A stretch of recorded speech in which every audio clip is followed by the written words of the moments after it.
All right, so all systems go here. We are live. Welcome back to the 2026 season of the Strategic Farming Let's Talk Crop series. I believe this is the third session in our series, and it just happens that today's episode co-aligned with the annual Minnesota Ag Expo here in Mankato. And so we're coming to you live from the trade show floor at the Ag Expo at the Maverick Ice Arena here. So actually nice and warm in here this morning. And we got a number of people we're going to hopefully talk to today.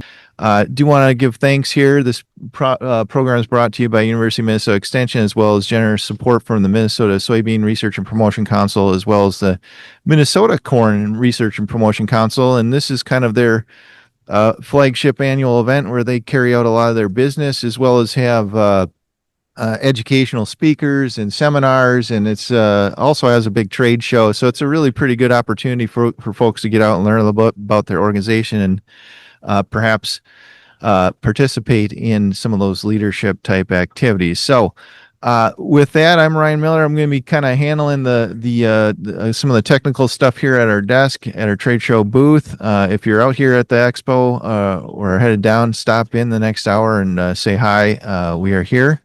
But we've also got a couple of my coworkers here today that are going to help wrangle in guests, as well as facilitate some of the speaking and discussion here. And so we're going to send the spotlight over there to Dave Nicolai, my counterpart, kind of in the central part of the state. And he's going to introduce our first guest, and they're going to have a little discussion about some of the soybean work being done in the state. Yeah, Dave Nicolai, thank you very much, Ryan Miller. We're here on the trade show floor with Bob Lindeman. Bob is Minnesota Soybean Growers. He's from McLeod County near the Brownton area. And Bob, you have a special assignment in terms of what your involvement, and that is on the research committee. Tell us a little bit about what the research committee does and what their goal here is with the Minnesota soybean growers. So I'm on the grower side of the MSGA, but I'm also serving on the research committee. And I enjoy working with research. We've been going through like 32 projects now this year, and it gets to be a lot of work deciding how to spend money and to do it properly for the farmers around the state. Can you give us an example of maybe a couple of the research projects that are of a lot of interest, maybe in terms of inputs and some practicality in the nearby future here that your organization is looking at or hoping to fund? Well, so we've always got some of our main ones are always breeding. We've got breeding through the University of Minnesota, and that's very important. And then you start talking about diseases. Bugs. So there's different areas. We look into each area, a little differently. One of the main focuses now this year is red crown rot, which was just spotted in southwestern Minnesota this year for the first time. And, it hadn't been close to Minnesota as far as I know up until this point. So red crown rot, like you say, is a new disease. Will this be a situation where you're looking at going with more recognition, scouting, working with plant pathology, probably Dr. Dean Melvick on University of Minnesota St. Paul campus and other people?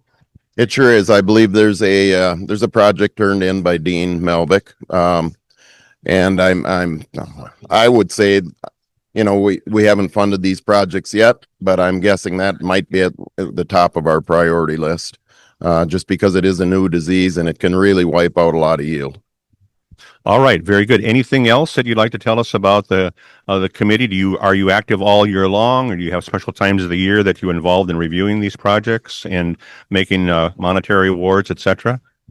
So the projects, I believe they're sent out to the universities, different researchers. We do third-party researchers. It's not all just university, but our main work starts in January when we receive all the research proposals, and then we start sorting through them. I mean, they can be anywhere from 8 pages to 20 pages.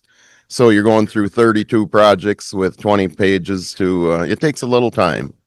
Tell us a little bit about the funding in terms of where the dollars come from here, checkoff. How's that all arranged? Yeah, funding comes through checkoff. We're allowed a certain amount of dollars each year. This year, I believe it's going to be just a little over $1 million. that were allowed. It comes down to the point where when years are a little tougher, we can't fund every project, not even close. So we really have to go through it with a fine tooth comb and pick out the projects that we think are going to serve, Minnesota well. Well, thank you, Bob. Anything else you'd like to add about your committee or about being on the board? Have you enjoyed your time and continue with it? I've enjoyed my time on the board. So the growers part of the board does more advocacy things, with our legislature. But I was chosen to go on this research committee through the checkoff side, and I enjoy that. I really do. I also serve on the NCSRP committee, which is a group of 14 states that get together and choose the research projects. Kind of between what USB would do and the state of Minnesota would do. It's projects that collaborate with more states, that committee. And I also serve on the AFREC committee as well, which would be through the Minnesota Department of Ag. You're more than busy all the time between that and farming and everything else. Well, thank you, Bob, for stopping by. We do appreciate that. All right. And you'll be around here in the floor. We look like the crowd is starting to thicken up here a little bit, so we have a good opportunity. I believe All we Thank you. We appreciate All right, that. thanks, Bob and Dave. And now I think we have some people in the queue here from our 4-H side of the organization, and they're going to have an opportunity to introduce themselves and talk a little bit about the program that they're representing here today. Okay, we have an opportunity. We've been involved in a University of Minnesota extension with obviously an outreach program for youth in terms of 4-H and development. And the last several years have had a lot of emphasis in the crops area. We have folks that are involved in their 4-H and youth leadership that are involved with some of the areas having to do with their opportunity to provide as an ambassador for agriculture and science. And a special guest here, Lucas, but I think you go by Luke. All right. Why don't you introduce yourself a little bit? Tell us where you're from, where you're at in school, and why you are here today and what your interest is in crop science. Well, hello. My name is Lucas DePlazes. I'm from Dakota County. I am currently a junior at Farmington High School. I'm here as a state ag ambassador. I love crop science. I have been doing the crop scouting contest for many years now. I believe I'm going on my 4th or 5th year competing in it. So I have always been interested in the different crops, and I love seeing all the different plants. Very good. So, and you participated before. Now, how many coworkers are of yours in terms of ambassadors are here with us today at Mankato? So there's 5 of us here today out of the 27 of the ag ambassadors. Very good. And what other activities do you do during the year besides obviously come to a trade show or an educational event such as this? So one of my personal favorite other activities that we do is go to classrooms and teach from kids all the way from like kindergarten to 8th grade. So we'll hit a lot of classrooms. I believe we hit around 2,000 kids last year and kind of taught them a bit about animals and wheat. We also go to trade shows, and then we go to different like partners. We've done stuff with Farm Bureau and other organizations. And then how long is your term as an ambassador? So we'll be a state ambassador for 1 year. You can start once you hit your sophomore year in high school, and then you can go all the way through 1 year past high school. So this position that you applied for, did you have to give a speech or fill out a lot of paperwork, interview and so forth? But how did you get to where you are?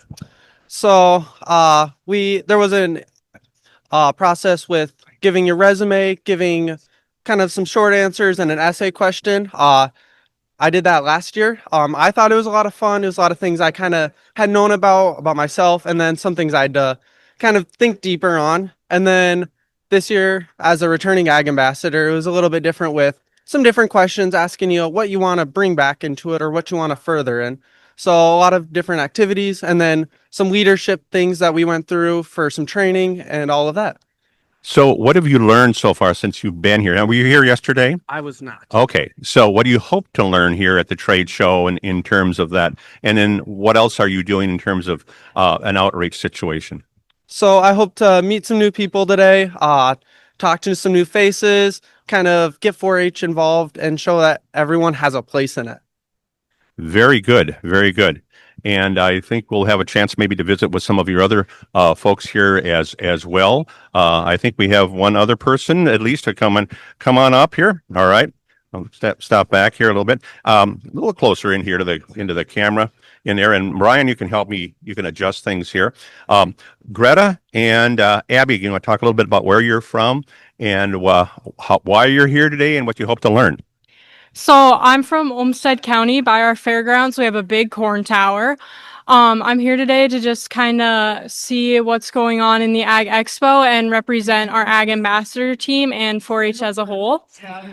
So we do a lot with getting youth and adults, really anyone who wants to, involved in giving back to the community. And a lot of what we do as Ag Ambassadors is specifically about talking about agriculture within our community and the different facets of that.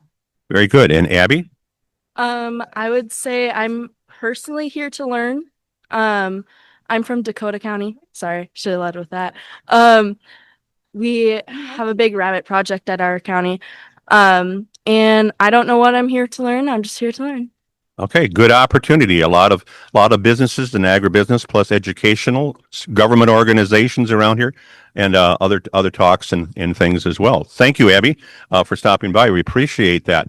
Who do we have next? Anybody else? We have an opportunity here. How about the weather that's going on here in situations? Young man, you want to step over here? I think people have seen you before. Tell us again your name and what is it that you actually do for a living? Well, my name's Dan Lemke. I'm ag weather specialist for the Linder Farm Network. I do the weather daily. Also do some reporting from events like this Minnesota Ag Expo. Some writing for ag publications as well. So I had a chance to visit with you a little bit before we started, and I wanted you to check your sources, and I think you did. Tell us a little bit about the weather, and I think it's going to get cold the end of this week. So give us the lowdown on that. Yeah, absolutely. We've gotten some snow yesterday. Probably a little more snow today. Might be a little breezy. So folks who are heading home perhaps from this Minnesota Ag Expo will potentially run into some travel conditions. And then following behind that is going to be some very cold air. Not quite so bad tomorrow, but by Friday and Saturday, high temperatures not likely to get above zero. Could be looking at overnight lows in the teens and 20s below zero. Also some gusty winds giving us some nasty wind chills out there. So this actually is typically the coldest stretch of the year, and it's certainly going to live up to its billing. So I want your guarantee, Dan, that this is going to be it for the cold weather in the month of February is going to be warmer. What is the outlook? And you've seen some of these models for into the month of February. It does look like a little bit warmer potentially for the first part of February, but beyond that, I mean, I'm a firm believer that you get beyond, a week to 10 days, and it's pretty hard to really accurately forecast things. So a little bit warmer for the first part of February, but a lot of winter months yet. I mean, we all know, most of us who have been around Minnesota long enough know that until we get through the month of March and even the first part of April, winter can reappear anytime it really feels the need, I guess. Well, certainly we're going to rely upon you to give us that daily forecast and arise there at that 6 o'clock hour, and then come back at 12:30 and correct it if it's wrong, and update it as needed. So good opportunity. Well, if you were with us for the rest of the winter, and if you haven't escaped to Florida, but I think you're escaping maybe to Norway later on this summer, but by that time I think the snow will melt. Well, it's certainly hopeful that it will be, because that will be in August, and if we have snow in August, I think we're all kind of going to be confused about what's going on in our world if there's snow in Minnesota in August. Well, very good, very good. Thank you very much. Anything else, Dan? But that's about all we had here. So we're going to switch it back, and we have a couple other guests that are going to.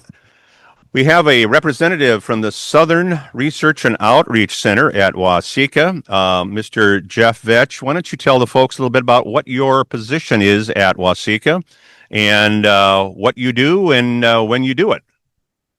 Morning, Dave. So I've been a researcher, was hired as a support scientist, but been leading the research program in soil fertility and nutrient management at the Southern Research and Outreach Center now for, I guess this is my 34th year.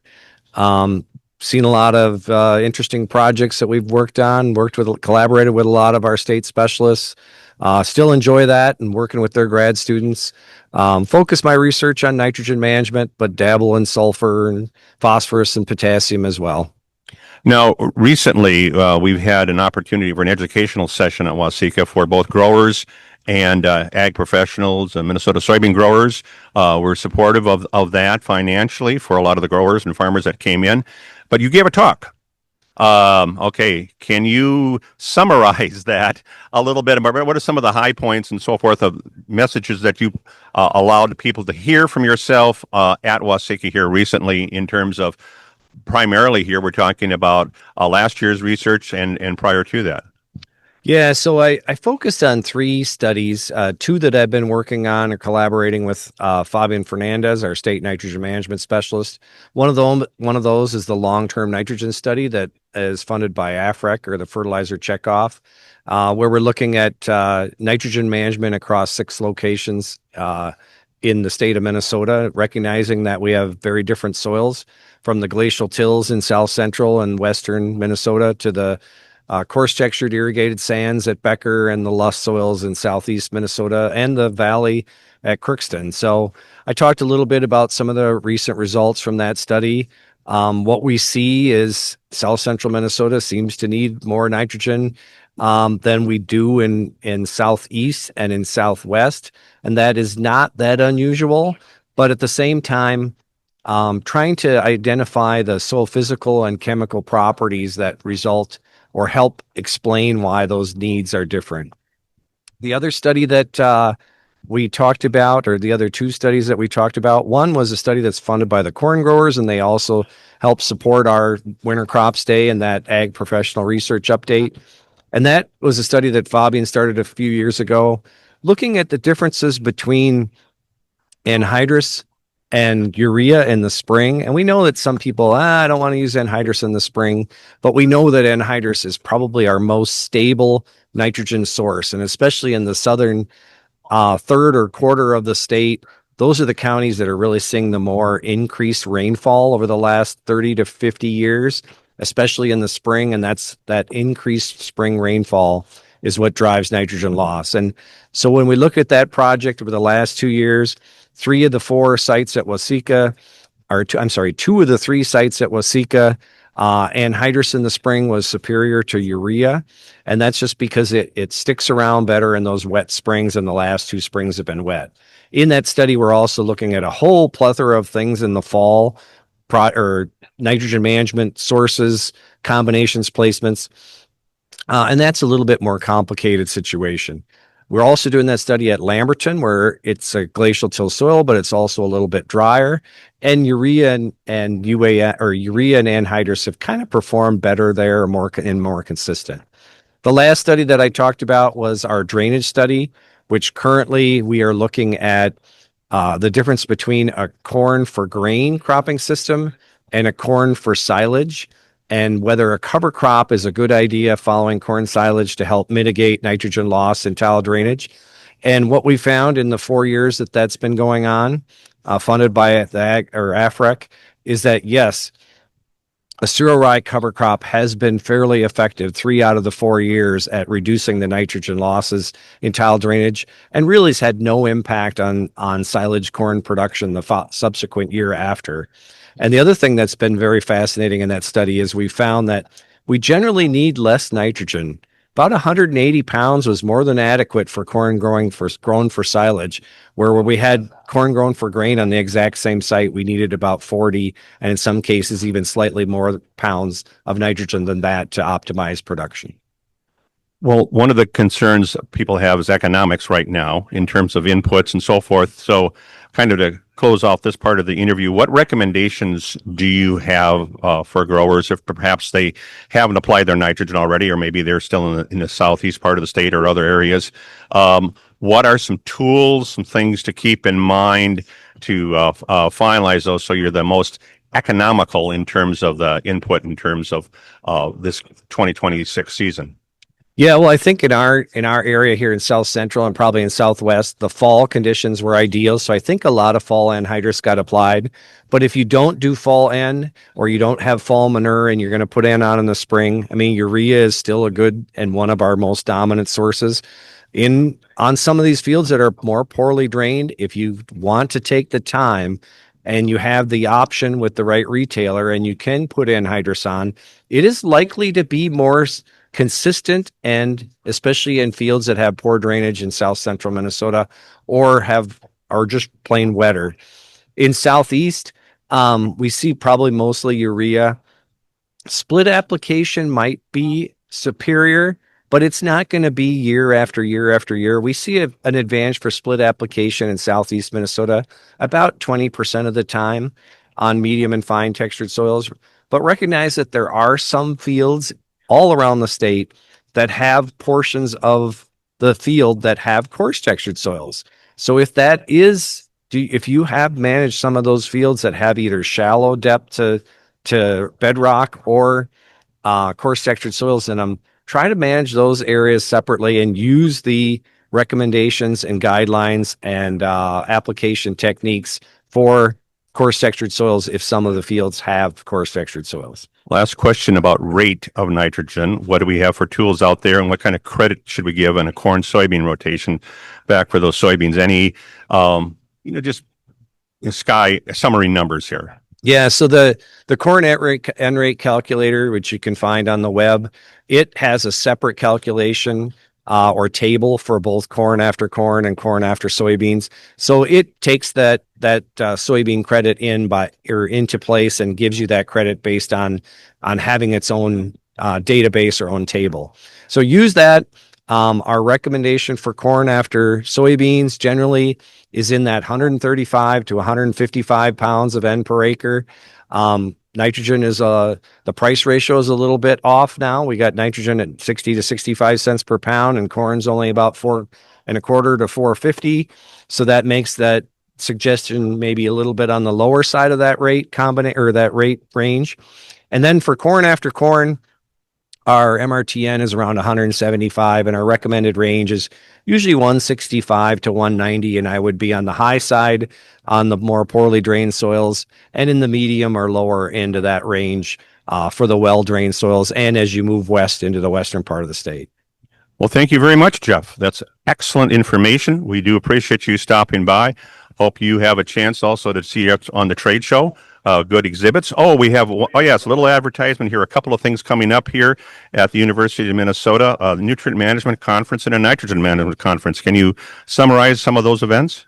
Yeah, so the 18th Annual Nutrient Management Conference is going to be held here in Mankato at this facility, or one of the facilities here connected to the convention center, on February 3rd, and registration fee is $20. That's for the virtual or in person. Got a bunch of sponsors that support that. The program starts at 8 and runs till about 3:30, 3:40.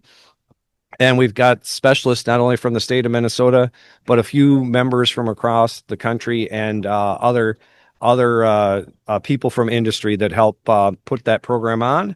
And then up in St. Cloud on February 17th, we have the Nitrogen Management Conference, and very similar. It's an all-day program, and registration fee is the same.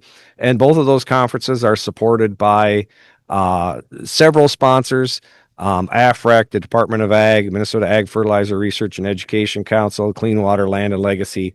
And one thing I would like to mention too is that the Soybean Association and the Minnesota Corn Association have not only been sponsors of these programs, but also the last few years have been sponsors of our winter crops day at the Southern Research and Outreach Center. And that's helped, I think, with attendance a lot, and we've been able to reduce the fee or eliminate the fee for farmers at those conferences. So again, it's either in person or online, good opportunities. And so finally, what again, the dates, which one's coming first? February 3rd here in Mankato, that's the Nutrient Management Conference, and February 17th in St. Cloud at the Holiday Inn downtown, and that's the Nitrogen Management Conference. Okay, very good. And I think you'll be attending both and being part of it. Thanks, Jeff. We appreciate that. Good opportunity to learn a little bit more about that. I think we have a representative here next. We're gonna jump this way, Dave. So all right, you go. Oh yes, you have a guest back in the table there with you. spotlight myself and the table over here. Yeah, there we go. We're coming back over this direction. So, so we're here again at the annual kind of event here, the Minnesota Ag Expo for corn and soybean. Unfortunately, right now the corn delegates are having one of their business meetings and doing some voting and some of that stuff. So we can't get those folks, but happen to have a colleague and coworker here on my left, Brad Carlson, and he is actually working on one of the most important, or one of the major priority, I guess, for corn growers when it comes to production is the issues around nitrogen fertilizer, because we know corn is a big user of nitrogen. Jeff was just mentioning some things, but we're going to let Brad talk a little bit more about the programs that he's been developing to deal with some of those nitrogen issues. Thanks, Ryan. We've been working with the Nitrogen Smart program, which was a major initiative from the corn growers for over a decade now. Corn has identified the water quality concerns to the general public, of course, are something that we need to, as an industry, also be concerned about. And we need to be proactive, and we need to be embracing the issue to work for solutions, things that work for agriculture instead of waiting for regulation to come around. And so the program that we devised many years ago really focuses on just the real basics of nitrogen, how it behaves in the environment, what kind of factors affect its availability, mineralization out of organic matter in the soil, and then, of course, the loss to water, which is the thing we're trying to avoid. Kind of poignant right now, Minnesota is just going final here in the next few weeks with our revised nutrient reduction strategy. The original one came out in 2014. We're really not seeing a lot of changes for the majority of the state. However, the Red River Valley is going to see some major changes. We're going from a proposed 13% reduction in nitrogen that's crossing the Canadian border to 53%. So going to really be some differences in the pressure put on in that part of the state. Yeah. So Brad, give us a little bit of a kind of a primer or kind of a review of what that nutrient reduction strategy is. Why is it there? What's it about? It was an initiative kind of required by the U.S. Environmental Protection Agency to deal with hypoxia in the Gulf. Hypoxia is some people call it the dead zone, but it's really more dynamic than that. It's actually an area of high life and high productivity part of the year when the water flow is high through the river because of the nutrient rich nature of fresh water. What happens when the water shuts down in the summer? Water flow goes down in the river, and then the amount of the supply of the nutrient cuts off in the Gulf, and then the kind of the reduction in that ends up causing some reduction in the life. Things die as they decompose. They rob the water of oxygen. It's a natural condition. It's been going on forever. Some people talk about eliminating it. It can't be eliminated. But the goal is to get it back to what they think is the natural state, the natural size. And so to do that, the EPA established a goal of reducing the amount of nitrogen being deposited in the Gulf of 45% from the Mississippi River. And so the states were required to come up with a plan on how to do that. Now, Minnesota, being on the Continental Divide, we've actually got three major watersheds here. Our nutrient reduction strategy not only includes the plans to deal with the Gulf, but also the Red River going into Lake Winnipeg, ultimately to the Arctic Ocean, and then also Lake Superior. And so we've kind of developed some strategies. There's really three parts. It's nitrogen fertilizer management, it's edge of field practices, which look at treating water before it gets discharged into surface water, something we talked about on last week's webinar. And then the other part is living cover, dealing with cover crops and perennial crops and stuff like that. So it kind of comes up with a laundry list of practices, suggested improvements that can happen from these practices. And ultimately in Minnesota, there are watershed plans which identify locally kind of what'll work and what won't work. There's funding that's being targeted into what we call Huck 8 watersheds. HUC stands for hydrologic unit code. 8 means an 8-digit number. That's not important to anybody, but it's like the yellow medicine or the blue earth or the LeSueur or the Cannon. Right. And so that size of a river, and we've kind of gone through one cycle with those plans.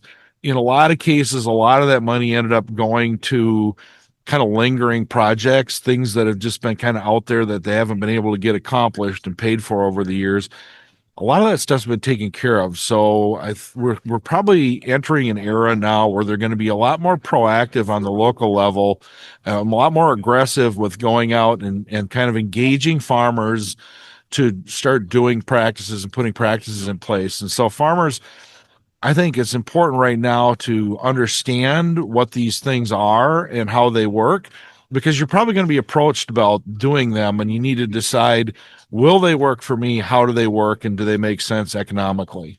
So, Brad, one of the things you've been working on, or at least one of the initial things, I guess, was some of the work with support from the corn growers was to kind of get growers nitrogen smart. And I don't remember when that first started. You started with a kind of an in-person program. It was kind of you called it pseudo regulatory. It's not really a regulatory program. It was kind of a certification program. The way it was envisioned initially, there was some talk at the time that there might be a requirement for licensing nitrogen application like there is for pesticides.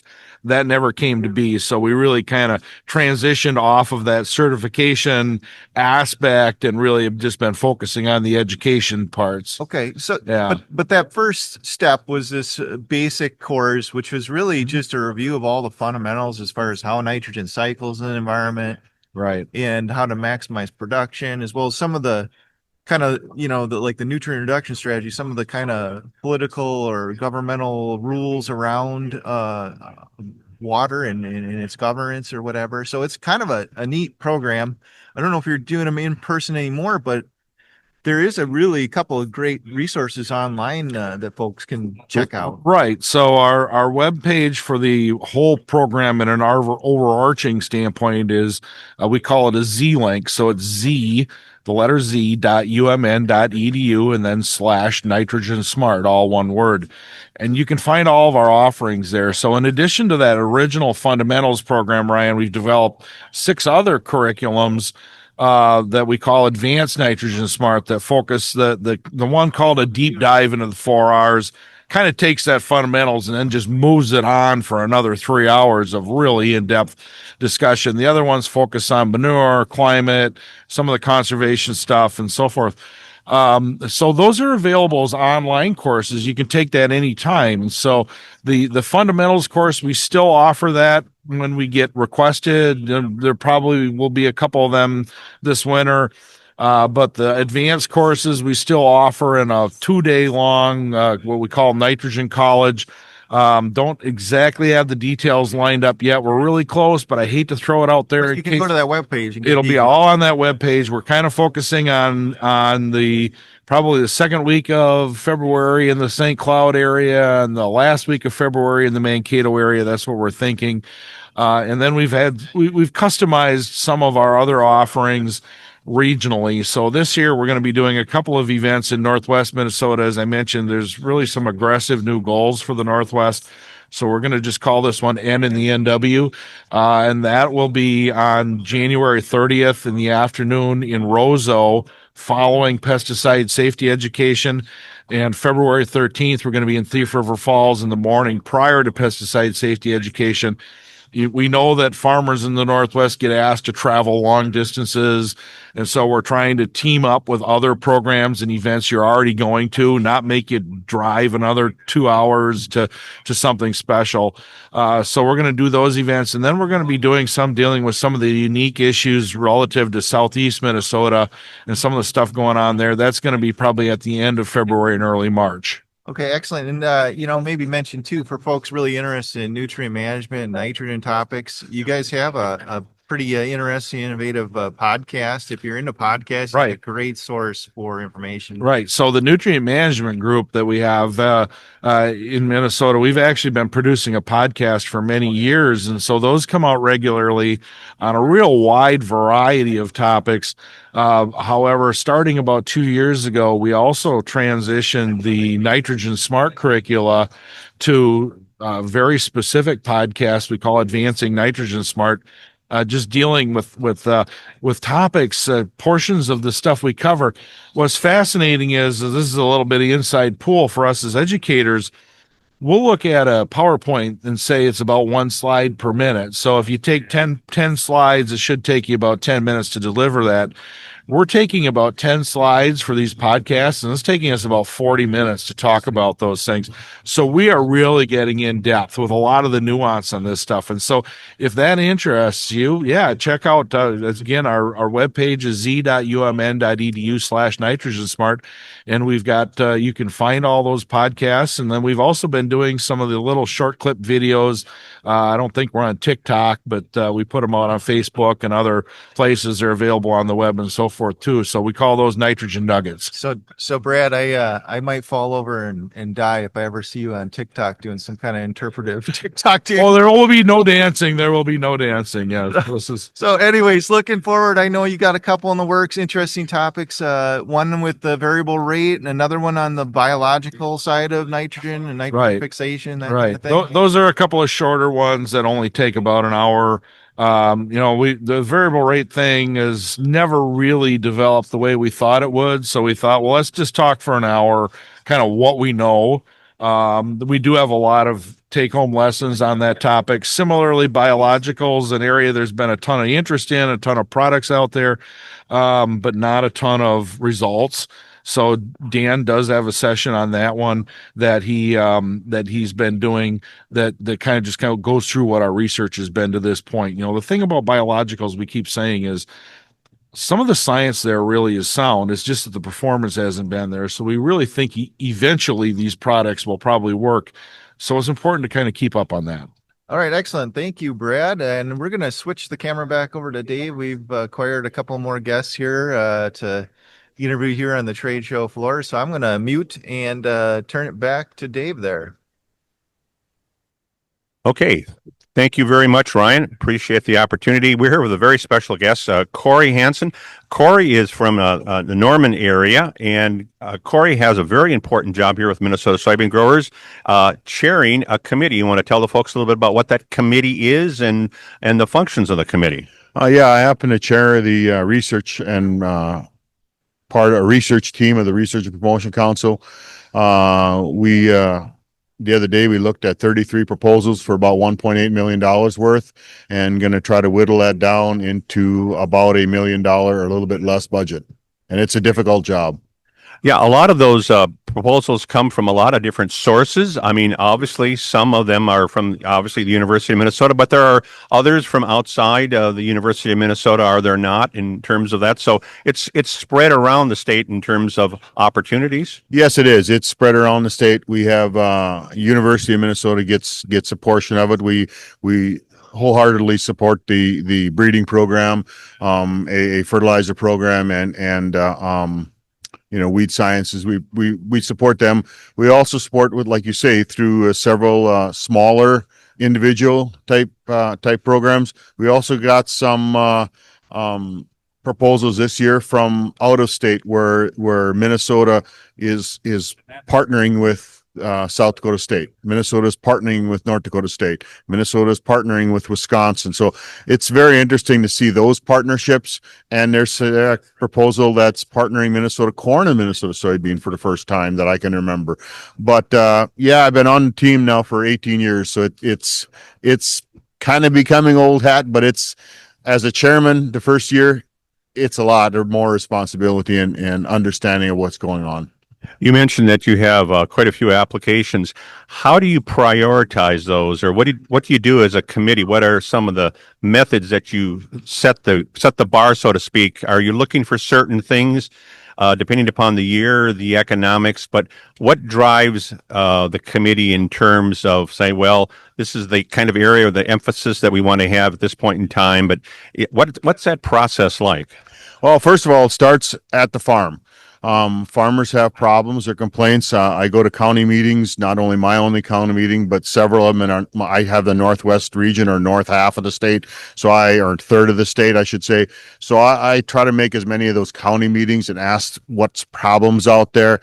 Sergio, our research director, from Minnesota Soybean, talks several times on the phone. Sometimes more than once a week. We talk about things that's happening out there, problems, whether it could be certain weed resistance problems, it could be white mold problems, red crown rot is first coming into our state. We're addressing that very, very attentively. So things like that, problems that are right now at the state, we're looking at, but it all starts from a farmer's problems. And if he has a problem or if he has a complaint, he has something wrong at why he's not growing soybeans, and we can go out there and document it. We can go look at it. We try to push our research towards that, because that's what the real problems today is, not what it's, and then we also have kind of in the back of our mind, it's we have a three-way function at Minnesota Soybean and the research team, is that we'd like to spend we're looking at what's today's problem, what's the next 5 years problem, and what's the next 10 years problem. So we have some projects that are looking out, what do we think is going to happen? Sometimes we're looking at what's going to happen now in 5 years. Sometimes it's right away. So tell us just a little bit about the funding. We talked to one of your committee members, Bob, here a little bit earlier, but it's check off dollars in terms of that. Certainly you have to work with that. It's not necessarily unlimited, from year to year. So how does that vary back and forth?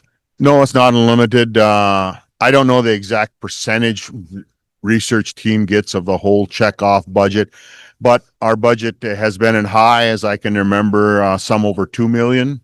When the price of beans are good, we have lots of bushels, everything going good. Right now, we're kind of in we're pulling back. We had about $1 million this year to give away, where, it gets to be very tough to try to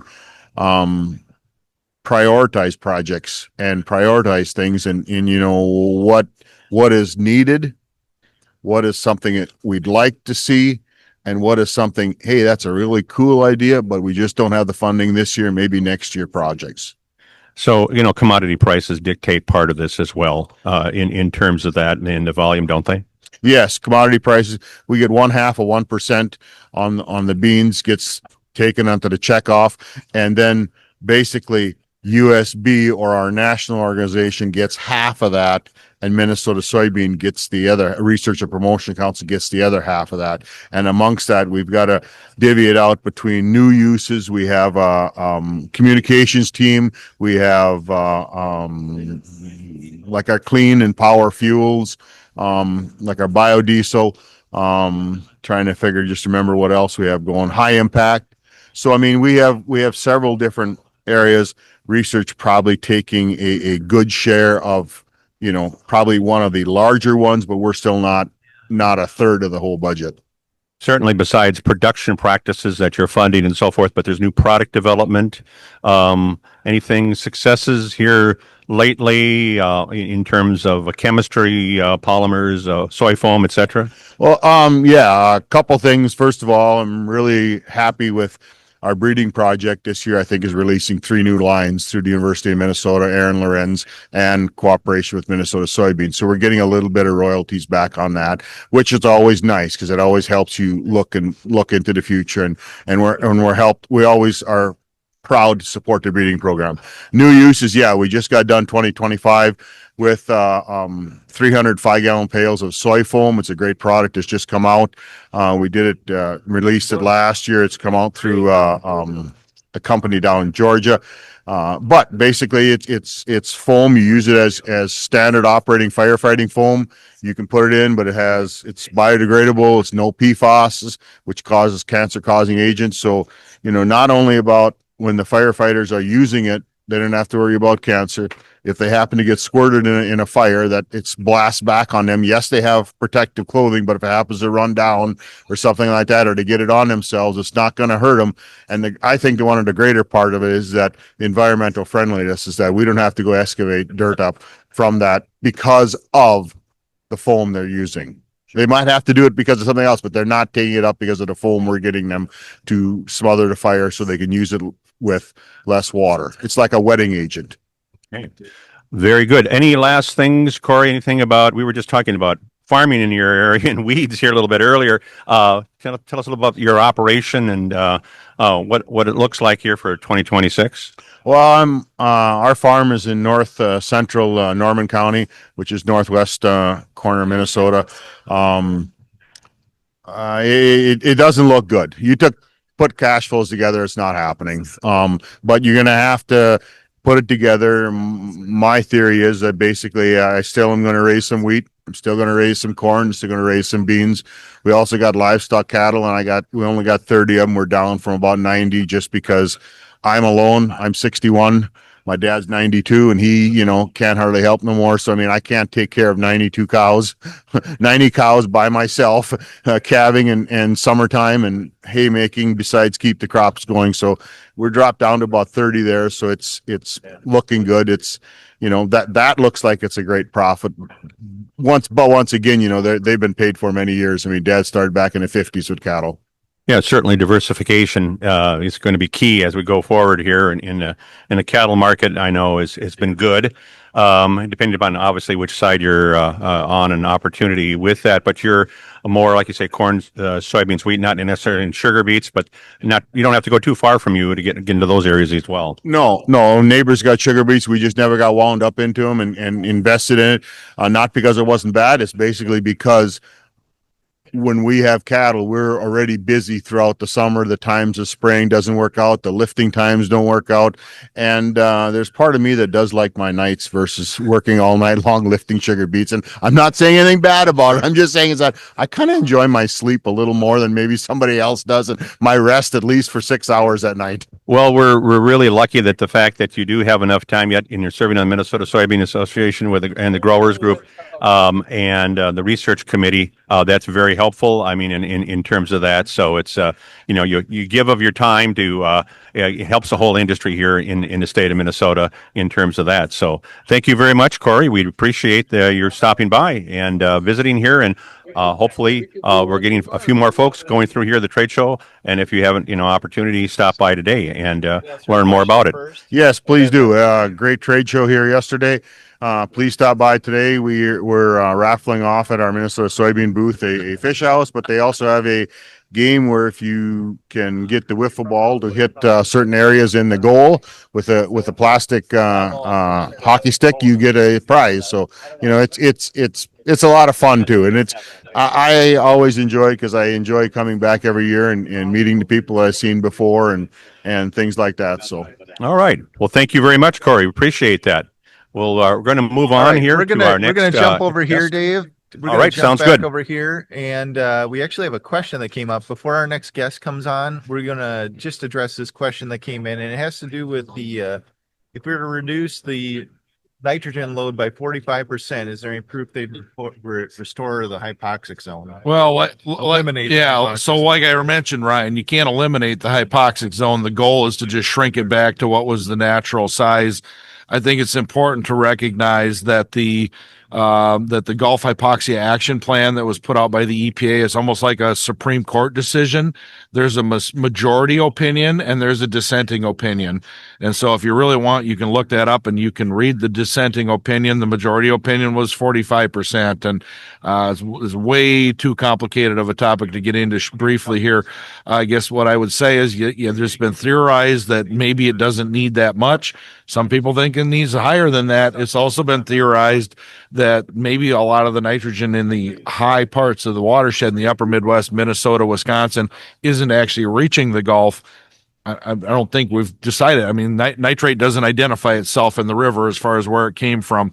The one thing I will say though is that the hypoxic zone is tracked annually, as well as we measure the amount of nitrogen in the river, regularly. And so, from that standpoint, as the years go by, we'll kind of know, where we're falling in place. If it didn't need that much, well, we'll meet the goal much sooner, and we'll probably change priorities. If we need more than that, the goal is to try and reach it by 2040. I guess it'll probably have to be revisited at that time. All right. Well, thanks, Brad, for that answer. And again, hook up with the Nitrogen Smart if you want more discussion on that whole topic. That said, we are going to move back to the trade floor with Dave. He's out there. He's got another guest wrangled, I can see. And so we're going to have a discussion back from that direction. Wish we could. Okay. Thank you very much, Ryan. We appreciate that. Jim. We got Jim coming up here from Roosevelt Lake of the Woods. And Jim, I think maybe you want to just step over here just a little bit farther there. And now we're on a camera range here with the Minnesota Soybean Growers. Why don't you tell us, Jim, a little bit about the committee that you're on Minnesota Soybean. And also, you have some national responsibilities. Take your time, get you off the farm, get you involved. Maybe talk about first about the Minnesota, then let's talk about some of the national aspects too. Well, I don't know what Minnesota's like because I'm never in Minnesota hardly at all. But no, I'm on the Research and Promotion Council, and we not on the research side, but I'm on the soybean, and I'm one of the people that are on that committee. And then we make decisions of what would benefit the farmers in the future, now and in the future. And it's I've been on the research side since back in the canola days, which was in the 80s. We did packets about 3 inches high, and we'd go through that, and we had many meetings on different things, as far as what to go for. Now it's soybean. We're trying new uses and weed resistance, and yeah, it's from chemicals. So well, you have a unique aspect. Let's talk about growing soybeans in probably for some of our listeners farther north. Yeah, what are the challenges soybean production as we get to that Red River Valley and then far in northern Minnesota? What are some things that come to mind that you've seen and talked to growers and so forth that they have in terms of growing sustainably in their soybean production? I also sell seed, and I've been in the seed business since I started farming, which was in, I don't remember when, about the 80s or 70s. I guess I've been 70 quite a while anyways. But anyways, I took and sold the first soybeans that I know of in Roosevelt County in the late 70s, early 80s. And the problem was then there was no place to take them. So I had to go all the way to Fergus Falls, which is 100, almost 200 miles away. And it were about 30 bushel an acre, which he used just he swatted them. Nobody had bean equipment back then. So he probably lost 5 bushel an acre on the ground. And it was impressive. So I don't remember what year it was. I've been on 2000, probably in the 90s.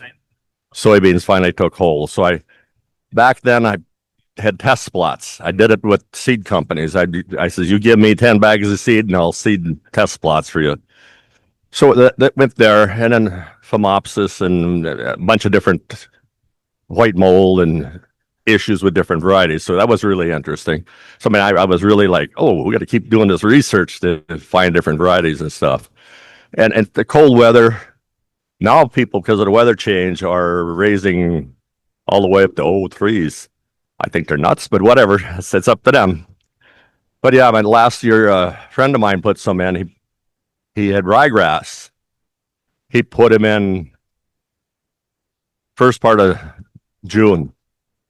And he says, that was my best running beans. And it was an 03 he put in. And he took them off. It was like 55 bushel an acre average on that piece of ground, which is unnormal for... This is up in Lake in the Woods County or Roosevelt? Roosevelt County, yeah. Roosevelt County, yeah. So it was impressive. So it's the cold, the rain, too much water. This fall, he tried to take them beans off. He left because we were wet in a small area. So the biggest challenge is not enough tile drainage up there. So it's a challenge. Let's talk a little bit about some of the different committees that you're on in that perspective. Well, nationally, I'm on the conservation committee. I've been on that because I've been on the state NRCS technical advisory committee since 2000, I believe it is. I got appointed by our state, our executive director. Then he asked me to step up the ladder and come to that. So there was issues because I'm from northern Minnesota, and the first meetings were held in St. Paul or south of St. Paul. Finally, they moved it way north to St. Cloud. Yeah, that's north for some people, definitely. Yes, it is. And it was funny. This gal drove 2 hours, and she's complaining about it. I says, young lady, I really feel bad for you. I only drove 4.5. I didn't think it was too bad at all. Well, that's certainly national. It's like I said, I'm on the conservation committee, so it's cover crops and stuff like that. I'm always a promoter of stuff like minimum till. I went on my farm years back. Minimum till. I farmed about 3,000 acres back then. I saved about 20,000 gallons of fuel. And back then it wasn't so bad for price, and now we're paying big dollars for farm fuel. So, certainly that's going to be the challenge going forward, is controlling those production costs and input costs, because those commodity prices, they can go up, but they can certainly go down, can't they? Yes, and it was funny when we first started farming. It wasn't. I'm just using this as a time frame, and I don't give anybody credit for it. But it was when Bush, or I believe it was Obama, was just getting done. It's the first year I actually made all my payments on time. I also had a good banker. So then the biggest reason was because my land payments are finally getting done. So then we had extra money, because we started out with nothing. I mean, I farmed with my brother, and I says, life is too short to farm with you. So I went on my own. So yeah, it was challenging back then. Well, thank you very much, Jim. Any other comments? Otherwise, we're going to wrap up here and turn it back to Ryan. But thank you for joining down here, and it's a great show. And so we encourage people, if they still have an opportunity, to stop by yet today. Thank you. Just last week, I got appointed to the state FSA committee. I kind of knew about it last year, but it took a whole year to get that finalized. So, well, in addition to farming the farm, it sounds like you're still going to be farming the road, Jim. So sure, yeah, that's for sure. Well, thanks again, Jim. We appreciate that. Ryan, you want to wrap things up? Yeah, I'm going to come back here. We're going to wrap things up for today. So just want to thank everyone for tuning in again today to this session of the Strategic Farming Let's Talk Crops episode. Again, not going to offer CEUs for this session because of kind of the wide-ranging topics we're going to cover. And so that's where we're at today.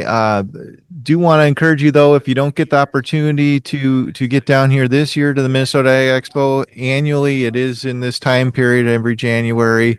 2-day show. It's a good time. A lot of chance to take in some of the educational topics and speakers as they have. They have some social activities as well as a nice trade show with a lot of interaction for folks. So that's a really good opportunity, as well as both of the consuls have their a number of their projects that they're highlighting, the things that their checkoff money actually funds, and the work that gets done here at the university and with extension. And so it kind of highlights that, gets you an opportunity to see what those dollars are paying for and what some of the results are. So great opportunity, folks. And I want to say thanks again to our sponsors, Minnesota Corn Research Promotion Council, as well as Minnesota Soybean Research and Promotion Council. Thanks for that. And with that, we are going to wrap up the show for today.